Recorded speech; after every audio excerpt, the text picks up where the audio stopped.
Hi friends, welcome to this channel. Let's look at problem 3703, remove K Balanced Substrings. This problem is recently appeared, and it's a good example to practice the data structure stack, right? So before we move to the problem, so stack actually is a very simple data structure. Basically, it's a last in, first out, right? So the stack has very wide applications. For example, you do DFS with graph. So typically, if you want to write iterative solution, you can use stack. So this is just one example. So now let's come back to the problem statement. So basically here we are given a string which contains open parentheses and close parentheses and an integer key. So we call a string key balanced if it contains key consecutive open parentheses followed by key consecutive close parentheses, right? So we want to repeatedly remove all non-overlapping key balanced substrings from S, and we want to get the final result. So here, if you look at example 1, so k equals 1, so we can remove this pair, and then we left one pair.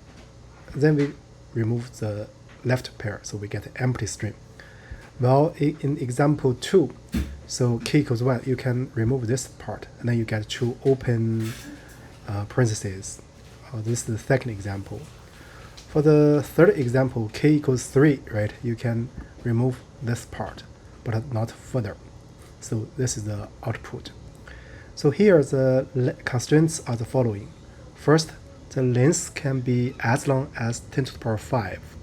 And therefore, we need to pay attention to time complexity of our coding. The second one is a consistency assumption, same as the third one, right? So with that said, now we can go to the problem solving stage. So for solving this problem, actually we can use a stack. The stack stores something like this. Stores the symbol, either open or close, and the count, right? So then once the stack has more than 2 elements, so we compare symbol, right? Compare symbols. If symbols are like one open and one close, and their counts are greater than or equal to k, then we can do deletions. So this is our strategy. So now let's carry out this program, and in between we can look at some finer details. So now let's go to the coding part. First, I'm going to initialize a stack. So in Python, we can use this list, right? Then when you do add, you just add in the tail. And when you do pop, you also pop to the tail, from the tail, right? So then we just need a for loop for character in S. So here we don't need to track the indices. Therefore, we just need to use this.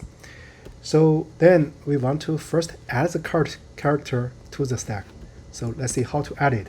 We distinguish two cases.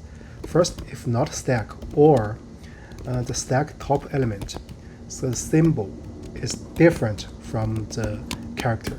So we need to start over, right? In this case, so stack append. So the character and the count will be 1.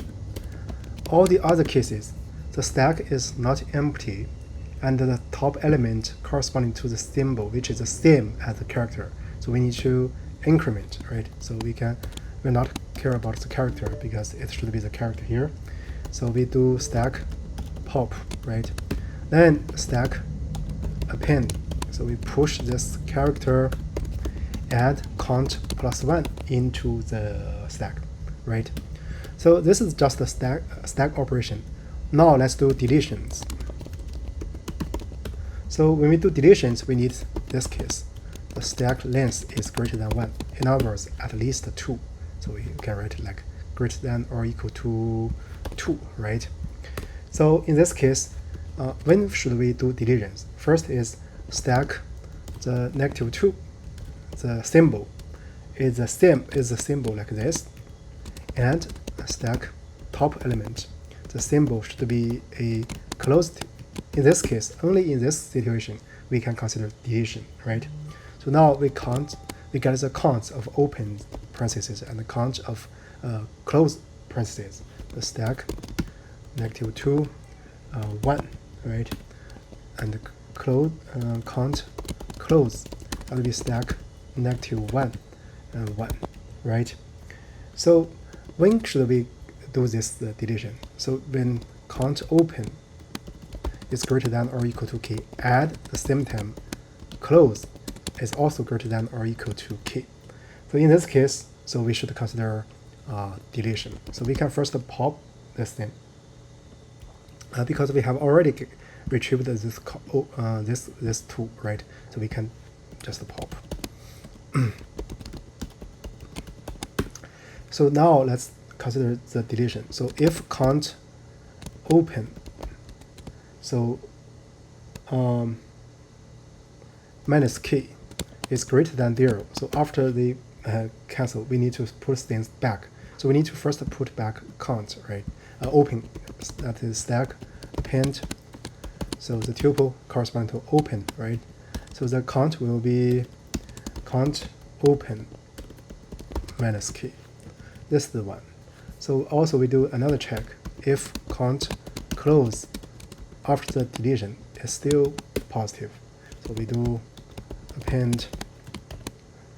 So let me close and the count close minus k, right?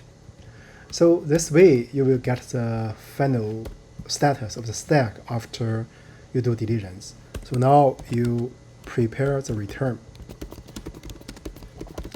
So we can initialize an empty string and then do a for loop for symbol and count in stack.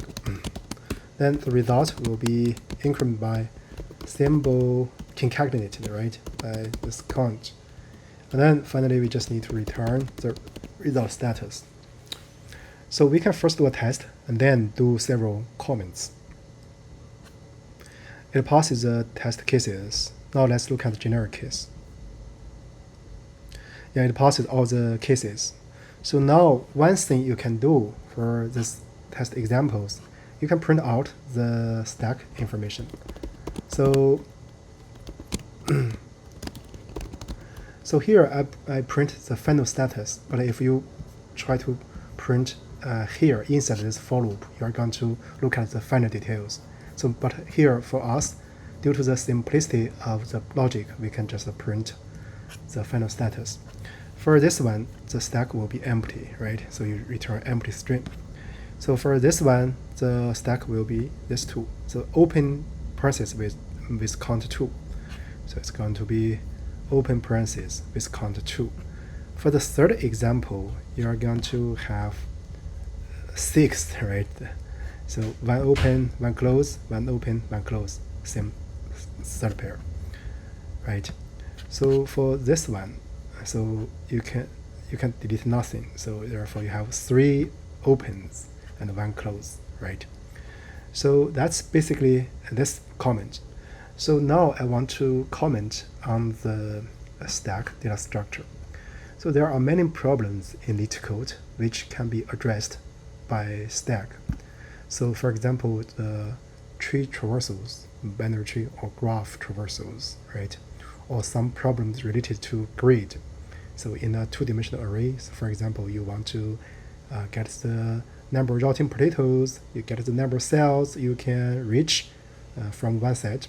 All those can be addressed using stack. I would say depth first traversal. So for depth-based traversal, so you can use stack as a data structure, right? So all those problems you can do some practices, but here I would like to bring you the attention to our YouTube channel.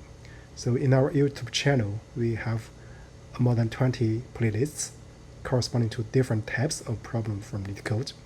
Hopefully those playlists can help you practice and do interview. So if you find this video and the channel useful, you're welcome to thumbs up and share with your friends. Well, thank you very much for watching.